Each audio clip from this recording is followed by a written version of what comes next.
अस्सलाम वालेकुम, welcome to binary classroom. और आज की इस क्लास में हम लोग CS 201 लेक्चर नंबर 14 को पढ़ने वाले हैं और हमारे कोर्स का टाइटल है इंट्रोडक्शन टू प्रोग्रामिंग। नाउ इस लेक्चर में हम लोगों ने बेसिकली पॉइंटर्स के बारे में पढ़ना है। तो ये लेक्चर के शुरू में कुछ ये कोड लिखा हुआ है, ये आपके लेक्चर 13 का कुछ कोड है, ग्रॉस सैलरी वाला। तो इसकी हम डिटेल में नहीं जाएंगे, तो अगर आपने इसको समझना है, ये मेरे ख्याल में आपके नोट्स में भी दिया हुआ है, तो इस पार्ट को हम ज़रा स्किप कर रहे हैं और डायरेक्ट पहुंच रहे हैं हम लोग पॉइंटर्स की तरफ। के पॉइंटर्स क्या होते हैं, जो हमारा मेन टॉपिक है। नौ पॉइंटर्स को हम लोग सिंपली इस तरह समझ सकते हैं कि जिस तरह आप मान लो चार दोस्त खड़े हो और आपने क्या शरारत किया कि एक किसी पांचवें दोस्त की कोई चीज़ छुपा के एक दोस्त के पास है। अब मान लो वो जो दोस्त नंबर 3 है उसके पास वो चीज़ मौजूद है, ठीक है। तो अब वो जो पांचवा दोस्त है जिसकी आपने चीज़ उठाई है, तो वो पहले दोस्त के पास आएगा, वो कहेगा कि यार मेरा ये पेन आपने उठाया है, वो कहाँ है। तो पहला दोस्त कहेगा यार मेरे पास तो नहीं है, इस दूसरे वाले के पास है। तो अब वो क्या कर रहा है, पॉइंट कर रहा है दूसरे वाले दोस्त को कि भाई तेरा पेन उसके पास है। देखो, बात यहाँ समझाने का क्या मतलब है कि आपके पास चीज़ नहीं है बट आपको पता है कि चीज़ किसके पास है, तो आपने उसका रेफरेंस दे दिया कि ये चीज़ इसके पास है। सिमिलरली वो दूसरे दोस्त के पास जाएगा, उसको कहेगा कि यार मेरा पेन आपने उठाया है, वो पेन मुझे दे दो। वो कहेगा भाई पेन मेरे पास तो नहीं है, ये तीसरे वाले दोस्त के पास है। तो उसने मेरे क्या किया, नेक्स्ट की तरफ पॉइंट करा दिया, इशारा दे दिया। तो सेम ऐसे ही पॉइंटर्स काम करते हैं हमारे। तो वेरिएबल्स में कुछ इसी तरह किया जाता है कि कुछ ऐसा वेरिएबल जो कि वैल्यू एक्चुअल स्टोर ना कर रहा हो बल्कि एड्रेस स्टोर करा रहा हो। और जब भी कोई भी रन टाइम पे कोई भी चीज़ उस वेरिएबल से डेटा लेने की कोशिश करती है, तो वो वेरिएबल बोलता है कि मेरे पास डेटा तो नहीं है बट मैं आपको डेटे की लोकेशन दे सकता हूँ कि कहाँ पर डेटा पड़ा है। तो ऐसे वेरिएबल को पॉइंटर वेरिएबल बोला जाता है। तो यहाँ अगर देखें आप लोग, तो ये जो ब्लॉक है ये आप कंसीडर करें कि ये एक मेमोरी सेल है जिसके अंदर वैल्यू पड़ी हुई है 10। तो यहाँ पर वैल्यू है 10, लेकिन ये 10 है इसकी वैल्यू। बट अगर यहाँ इसके राइट हैंड साइड पे देखें, लेफ्ट पे सॉरी, लिखा हुआ है 6 4 टाइम्स 0। तो ये क्या चीज़ है, ये इसका एड्रेस है। तो मीन्स अगर मैं x को एक्सेस करने की कोशिश करूँ तो मुझे मिलेगा 10, बट अगर मैं एड्रेस ऑफ x को एक्सेस करने की कोशिश करूँ तो मुझे मिलेगा 6 4 टाइम्स 0, यानी कि 60,000। तो ये 60,000 उसकी वैल्यू नहीं है बल्कि क्या है, उसका एड्रेस है। तो पॉइंटर क्या स्टोर कराता है, नंबर 1 पे एड्रेस स्टोर कराता है, ये बात याद रखने की है। तो अब बारी आती है how to declare a pointer. तो यहाँ पर इंटीजर पॉइंटर को डिक्लेयर करना सिखा रहे हैं। तो सिंपली जिस तरह हम लोग अपना नॉर्मल वेरिएबल को डिक्लेयर करते हैं, डेटा टाइप लगाते हैं, वेरिएबल का नाम लिखते हैं, सेम उसी तरह डेटा टाइप लगानी है जो कि हमारे केस में इंटीजर। और उसके बाद मुझे वेरिएबल का नाम देना है। मैंने दिया माई PTR, यानी कि माई पॉइंटर नाम से एक वेरिएबल बनाया। बट डाटा टाइप और वेरिएबल के नेम के बीच में अगर मैं एक स्टार लगा दूं, तो ये जो अब वेरिएबल होगा ये नॉर्मल वेरिएबल नहीं होगा, ये होगा पॉइंटर वेरिएबल। क्या होगा, पॉइंटर वेरिएबल। तो यही डिफरेंस है एक नॉर्मल वेरिएबल में और एक पॉइंटर वेरिएबल में दिखने में, बाकी सारी चीज़ सेम रहेगी। So um my PTR is the pointer to an integer. अब ये क्या बन गया, पॉइंटर। सिमिलरली यहाँ पर डबल का भी करके दिखाया उसने, करेक्टर का। तो जो भी वो हो आपके पास डेटा टाइप, आपने सिंपल क्या करना है, उस वेरिएबल के नाम और उसकी डेटा टाइप के दरमियान स्टार लगा देना है। नेक्स्ट मूव करें तो एग्जांपल में देखें, यहाँ पर इंट और स्टार PTR जो कि एक पॉइंटर वेरिएबल बनाया है, इंट x ये एक नॉर्मल वेरिएबल है। अब अगर नॉर्मल वेरिएबल में आपने वैल्यू असाइन करनी हो तो किस तरह से करेंगे, x इज इक्वल टू 10 इस तरह से करेंगे। अगर आपने PTR में करनी हो तब आप उसको डायरेक्ट नहीं एक्सेस कर सकते, डायरेक्ट असाइन ही नहीं कर सकते। आपको क्या करना होता है, एड्रेस ऑफ ऑपरेटर लगाना होता है जो कि ये एंड वाला ऑपरेटर है, और जो आपने वैल्यू पास करनी है उसके वेरिएबल को लिखना होता है। देखो मैं यहाँ पर x की वैल्यू स्टोर करा रहा हूँ PTR में, बट अगर यहाँ देखें नॉर्मल केस में भी अगर हम लोग दो वेरिएबल की वैल्यू आपस में स्टोर कराने की कोशिश करते हैं, तो जो वेरिएबल जिस वेरिएबल से हमने वैल्यू पिक करनी है उसको राइट हैंड साइड पे रखते हैं, जिस वेरिएबल में स्टोर कराना है उसको लेफ्ट हैंड साइड में रखते हैं, और उसके अंदर कोई एड्रेस ऑफ ऑपरेटर नहीं आता। बट पॉइंटर के केस में यहाँ एड्रेस ऑफ ऑपरेटर आएगा। ये दूसरी बात है याद रखने वाली। पहली, डिक्लेरेशन के दौरान स्टार आएगा। दूसरी, इनिशियलाइजेशन के दौरान एड्रेस ऑफ ऑपरेटर आएगा जो कि निशानी है पॉइंटर की। So star PTR is read as the value of whatever PTR points to Z के पीटीआर के अंदर कोई भी वैल्यू हो, बट वो क्या कंसीडर की जाएगी, एक पॉइंटर कंसीडर की जाएगी। यहाँ पर देखें तो एग्जांपल में इसने क्या किया हुआ है, P T are multiply by 2 किया हुआ है। तो ये जो पी टी आर है ये इसका एड्रेस होगा, इस एड्रेस को वो बेसिकली मल्टीप्लाई करा देगा 2 के साथ। उसके बाद है इनिशियलाइजिंग का पॉइंटर, ये अभी हमने देख लिया कि पॉइंटर जो भी वेरिएबल आपने बनाया, पी टी आर को आप कंसीडर करें इस पूरी स्लाइड में कि ये पॉइंटर वेरिएबल है, और जो वी ए आर है ये एक नॉर्मल वेरिएबल है। तो कभी भी नॉर्मल वेरिएबल पॉइंटर वेरिएबल में डायरेक्ट असाइन नहीं होता, उसके नाम के आगे आपको एड्रेस ऑफ ऑपरेटर यानी कि एंड ऑपरेटर लगाना होता है। अब यहाँ पर देखें तो P T R is equal to zero किया गया है, ये इस तरह से भी इनिशियलाइज किया जा सकता है। वैल्यू देनी है तो ऊपर वाला सिंटेक्स यूज़ होगा, या P T R is equal to null means के उसको खाली रखना है तो वो इस तरह होगा। तो zero and null point to nothing, zero भी किसी भी चीज़ को पॉइंट नहीं कर रहा होगा, नल भी किसी चीज़ को पॉइंट नहीं कर रहा होगा। एग्जाम्पल देखें तो यहाँ पर हमने एक इंटीजर नंबर ऑफ एम्प्लॉयज़ नाम से वेरिएबल बनाया है, उसके अंदर एक फंक्शन है, और फंक्शन के अंदर अगर आप देखें जो पैरामीटर आ रहा है वो हमारे पास नंबर ऑफ एम्प्लॉयज़ का एक पॉइंटर वेरिएबल है। तो यहाँ पर अगर देखें तो फंक्शन में भी हम लोगों ने जहाँ आर्गुमेंट पास कर रहे हैं वहाँ उसी चीज़ को हमने स्टार के साथ, अच्छा जब आप डेटा टाइप के साथ लिख रहे होंगे, अच्छा ये वैसे हार्ड रूल नहीं है, ये मैं आपको याद करने के लिए बता रहा हूँ, ठीक है।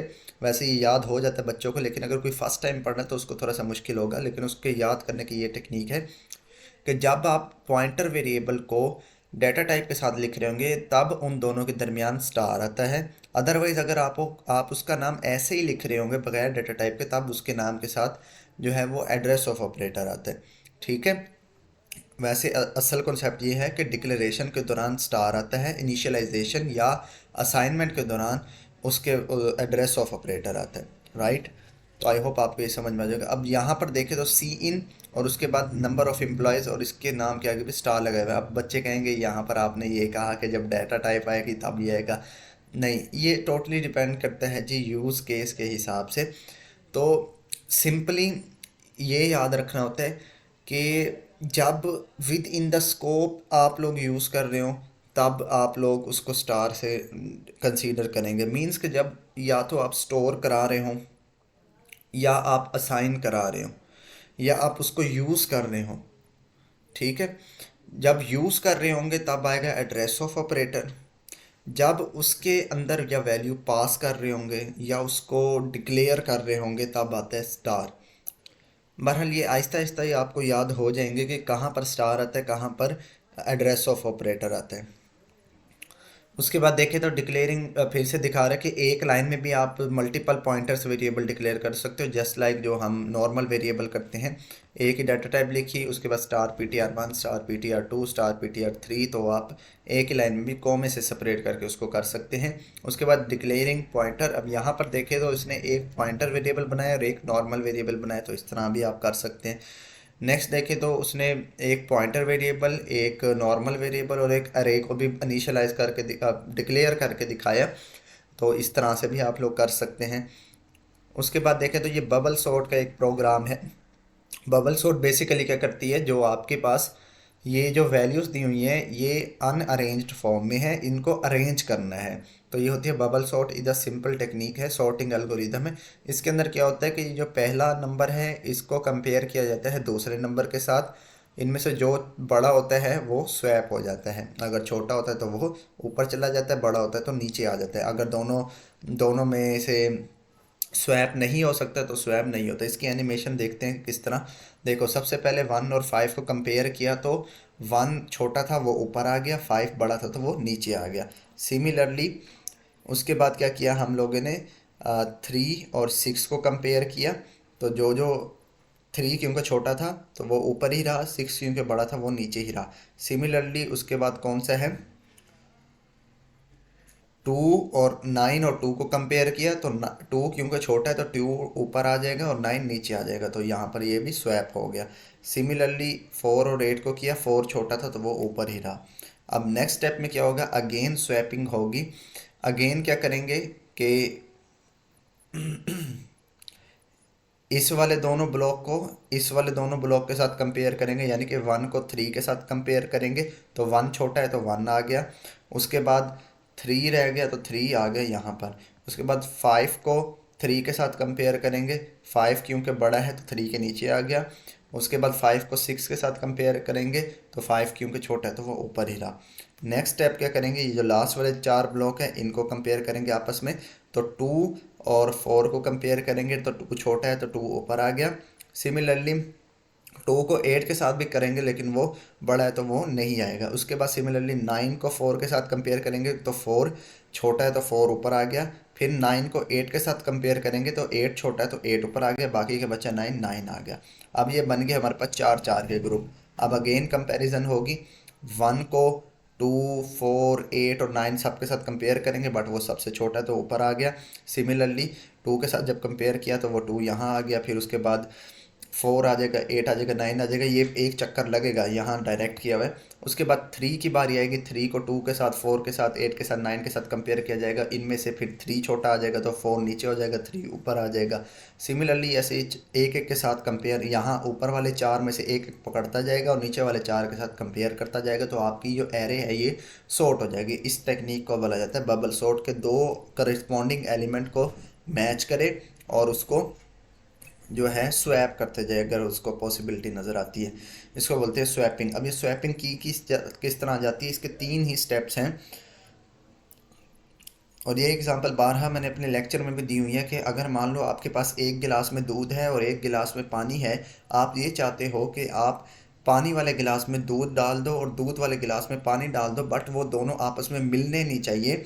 ठीक है, तो किस तरह से आप करोगे, आप सबसे पहले खाली गिलास लोगे तीसरा, जिसके अंदर आप पानी वाला गिलास उसके अंदर खाली कर दोगे और नेक्स्ट जो है वो पानी वाला गिलास क्योंकि हो गया खाली, अब जो दूध वाला गिलास है उसका सारा दूध आप पानी वाले गिलास में डाल दोगे।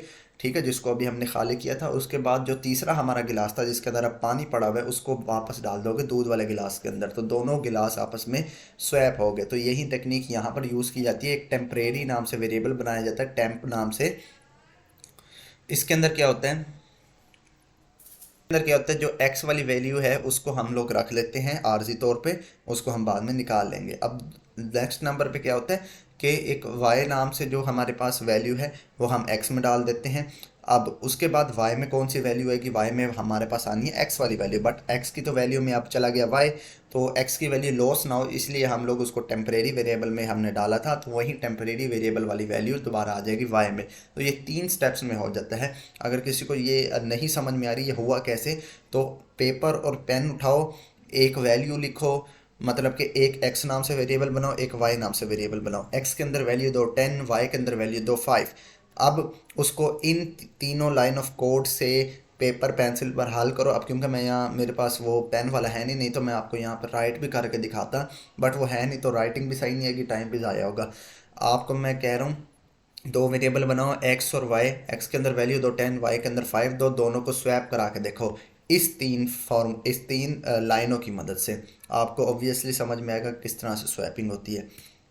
इसके बाद एग्जांपल देखें तो यहाँ पर x के अंदर वैल्यू दी 10, y के अंदर वैल्यू दी 20 और ये दो पॉइंटर वेरिएबल बनाए। अब यहाँ पर देखें तो जब डिक्लेयर हो रहा था तो उसने स्टार लगाया, दैट मीन्स पॉइंटर वेरिएबल है। अब बारी आ रही है उसको असाइन करने की, तो यहाँ पर देखें तो एड्रेस ऑफ ऑपरेटर के ज़रिए उसने y वाले में y की वैल्यू डाली, x वाले में x की वैल्यू डाली। अब उसके बाद स्वैप का फंक्शन कॉल किया जो हमने ये बनाया था, ये वाला ये मेथड है, मेथड मीन्स फंक्शन है, तो ये उसने बनाया और इसके अंदर ये दोनों चीज़ें पास कर दी, यानी कि x की वैल्यू y में चले जाए, y की वैल्यू x में आ जाए, तो ये ऑटोमेटिकली रन कर देगा। तो ये जो स्वैप वाला फंक्शन है इसका आपको कोड लिखना पड़ेगा। इस 3 डॉट की जगह वही 3 लाइनें आएंगी जो अभी हमने देखी, temporary is equal to x, फिर x is equal to y और y is equal to temporary. तो ये तमाम चीज़ें आ जाएंगी, ये आपका फंक्शन मुकम्मल हो जाएगा। इधर देखें तो कांस्टेंट पॉइंटर भी बना के दिखा रहा है, सिर्फ डेटा टाइप और पॉइंटर के दरमियान कांस्टेंट लिख देंगे, बाकी सारी चीज़ें सेम रहेंगी। उसके बाद देखें तो my P T R is a constant pointer to an integer, इसका ये जो वाली लाइन है ये कांस्टेंट बन गई है। उसके बाद const int X is equal to 10, उसमें कोई वैल्यू असाइन कर रहा है और यहाँ पर देखें तो अगेन वही चीज़ लिखी हुई है, my P T R is a pointer to a constant integer. ये मेरे ख्याल में स्लाइड रिपीट हो गई है। अच्छा, उसके बाद है जी एरे। तो एरे ये नॉर्मल रूटीन में हम कुछ एरे इस तरह डिक्लेयर करते हैं, इंट ए और उसके आगे 10, और इसके अंदर क्या होगा कि 10 जो है नंबर ऑफ साइज़ की एरे बन जाएगी, जिसके अंदर हम 1 to 10 या कोई भी 10 इंटीजर की वैल्यू जो है वो इनपुट दे सकते हैं। तो ये हो गया ए, जो स्टोरिंग एड्रेस है एरे का वो तमाम वो 0 से 9 तक होता है, बट उसके अंदर वैल्यू हम कोई भी दे सकते हैं। तो उसने हमारे पास यहाँ पर 1 से 10 तक जो है वो वैल्यू यहाँ पर असाइन की। सिमिलरली आप पॉइंटर जो है वो इन्हीं अरे के इंडेक्स को भी एक्सेस करने काम आता है। कि मान लो ये देखा, अगर मैंने ना A0 लिखा तो सम हाउ मैं उसकी वैल्यू नहीं दे रहा, मैं उसका एड्रेस दे रहा हूँ, राइट। तो सिमिलरली जो हमारे पास पॉइंटर है वो यहाँ पर इसी तरह ही काम करता है जिस तरह अरे का इंडेक्स काम करता है। बट उस केस में क्या होता है कि मेमोरी का एड्रेस ले रहा होता है। अरे में क्या होता है, इंडेक्स ले रहा होता है। पॉइंटर में क्या होता है, मेमोरी का एड्रेस ले रहा होता है। तो आई होप आपको छोटे से लेक्चर पसंद आए। अगर पसंद आए तो इस वीडियो को लाइक कर दीजिए। चैनल को बगैर सब्सक्राइब किए देख रहे हैं तो चैनल को भी ज़रूर से सब्सक्राइब करें। मिलते हैं किसी नेक्स्ट वीडियो में, तब तक के लिए अल्लाह हाफिज़।